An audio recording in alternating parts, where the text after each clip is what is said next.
प्रमुख वक्ता म्हणून आपण प्रख्यात असं महाराष्ट्राची बुलंद तोफ आहे अनंत राऊत म्हणून प्रमुख वक्ता आहे. आणि जे गायक आहेत सुप्रसिद्ध गायक, बऱ्याच गायकांच्या तारखा बुक आहेत, पण तरी सुद्धा आपण थोडा महाग आहेत, पण आता करणार काय म्हणून आपण आनंद शिंदे, समर्थ शिंदे आणि आपल्या स्टेजवर म्हणजे स्टेजवर सुप्रसिद्ध झालेले कडूबाई खरात सुद्धा आहे,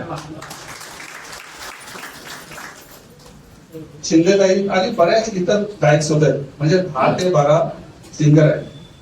आगळा कार्यक्रम आहे. मेन म्हणजे आपल्या भीमोत्सवावर वैचारिक जी देवाणघेवाण आहे ती झाली पाहिजे. आणि शाहू फुले आंबेडकर सामाजिक व्यवस्था हे अनंत राऊत खूप छान पद्धतीने मांडतात. तुम्हाला माहित असेल का ते कवी पण आहेत. मित्र वणव्यामध्ये गारव्यासारखा त्यांची कविता आणि भोंगा वाजलाय, नेता गाजलाय. आता सध्याची परिस्थिती तीच आहे पूर्ण शहरामध्ये. खऱ्या अर्थाने या शहरामध्ये दादा बोलले का 9 नगरसेवक आहे आणि दादा नक्कीच मला विश्वास आहे का 11वा नगरसेवक या नगरपालिकेत तू असेल. समाजाच्या प्रती आपण काम करत असताना आपल्याकडे लोकप्रतिनिधी म्हणून जर पद असेल तर आपण आपल्या माणसांचं, आपल्या लोकांचं प्रामाणिकपणे काम केलं पाहिजे. प्रिय जाधव आज बार कौन्सिलचे अध्यक्ष झाले आणि त्यापदी निवडून आले. बार कौन्सिल मध्ये जे वकील असतात, ज्या वकिलांच्या समस्या असतात त्या आपण डीजीपी म्हणजे डिस्ट्रिक्ट जजच्या समोर मांडतो. काही समस्या असतील तर त्या मांडतो. काही नागरिकांच्या समस्या असतील तर आपण त्यांच्याकडे घेऊन गेल्या तर त्या समस्या सुद्धा मांडल्या जातात. तर समाजाच्या प्रती सामाजिक काम सुद्धा आज प्रेस आपलं करत राहील आणि वकिलांचे सुद्धा प्रश्न मांडले जातील. कायद्यात काही नवीन असतील तर त्या सुद्धा तुम्ही मांडणी केले जाते. कायद्यामध्ये पण कोणाला न्याय मिळवण्याचा काम असतो तो सुद्धा प्रेस चांगल्या रीतीने देशील आणि समाजाला आणि वकील जे बार कौन्सिलचे असेल त्यांना न्याय देण्याचं काम करशील अशी तुझ्याकडनं अपेक्षा करतोय. आणि बघा सातत्याने सर्वच जण म्हटले तर आम्हाला गर्वाची बात आहे की आमचा बंधू म्हणजे संजय दादा हे माझ्या मावशीचा मुलगा आहे आणि ओपन मध्ये तो व्यक्ती निवडून आलेला आहे. म्हणजे प्रत्येक वेळेला तुम्हाला सांगत असतो का आम्हाला तुम्ही रिझर्व समजू नका, आम्हाला कॅपेबल समजा. कॅपेबल लक्षात नाही आम्हाला प्रत्येक वेळेला रिझर्व पडला तर आम्ही तुम्हाला जागा देऊ का, रिझर्व असेल तर तुम्हाला बोलवण्यात येईल. पण नाही, आमची काबिलियत पण बघा, आमचं काम सुद्धा बघा, आम्ही त्या पात्रतेचे सुद्धा आहे हे सुद्धा बघा. म्हणून आज आमच्या इथे उदाहरण म्हणजे आमचे संजय दादा कोकण मधनं नगरसेवक म्हणून निवडून आलेले आहेत.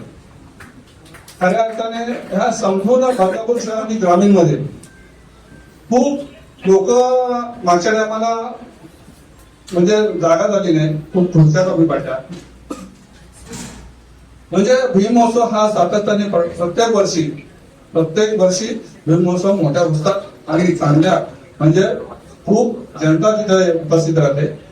याच टायमाला माझे मुरबाडचे बंधू होते दादा आणि त्यांनी सांगितलं का आमची गैरसोय होते, आमचे खेडेगावामधनं आम्हाला येण्यास कुठली व्यवस्था होत नाही.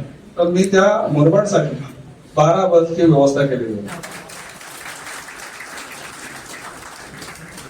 आणि नियोजन म्हणजे असं आहे का आपली एवढी मोठी संख्यामध्ये उपस्थिती असते, 30-35 हजार लोकांच्या पेक्षा जास्ती लोक उपस्थित असतात, माझे विमानवळे उपस्थित असतात.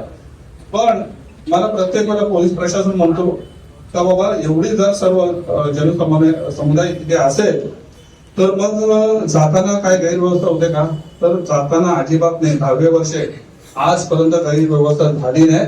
आपला तो ग्राउंड फक्त 15 ते 20 मिनिटात व्यवस्थित खाली होतो. प्रत्येक जण त्याची शिस्तीचं पालन करतो. हे आपल्या बरोबर झालेले संस्कार आहेत. हे संस्कारानुसार बाबासाहेबांनी घडवलेले आपल्याला. आणि ह्या बाबासाहेबांची पुण्याई 9 नगरसेवक आणि माझ्या घरात सुद्धा बाबासाहेबांच्या पुण्याई 4 नगरसेवक आहेत. ही सर्व आपण बाबासाहेबांची अनुयायी असल्या कारणाने प्रत्येक कार्यकर्ता म्हणजे प्रत्येक हा आणि संपूर्ण बदलापूर शहर आणि ग्रामीण हा बौद्ध समाज हा आयोजक असतो. ही आयोजक आणि मॅनेजमेंट टीम व्यवस्थित सर्व गोष्टी पार पाडत असते. बऱ्याच वेळा बऱ्याच लोकांनी सांगितलं की आपला बॅनरवरचे फोटो असतील किंवा बॅनर लावला आपण जिथे लावतो तिथे फोटो कमी दिसले पाहिजेत किंवा काय. तर माझं मत असं आहे का बॅनरवरचे आपले 8x10 बॅनर असतात आणि कार्यक्रमाची रूपरेषा झाल्यानंतर त्या बॅनरवर 8x10 8x10 बॅनर आहेत. तर 8x10 किंवा 8x नगरपालिकेच्या परमिशन नुसार 8x6 आहेत. तर 8x6 बॅनर असतील. पण मला माहिती आहे का त्या बॅनरवर आपले कार्यकर्ते आपले विमानं येईल यांचे फोटो जास्तीत जास्त दिसले पाहिजे. त्या समोरच्याला सुद्धा वाचल्या पाहिजे.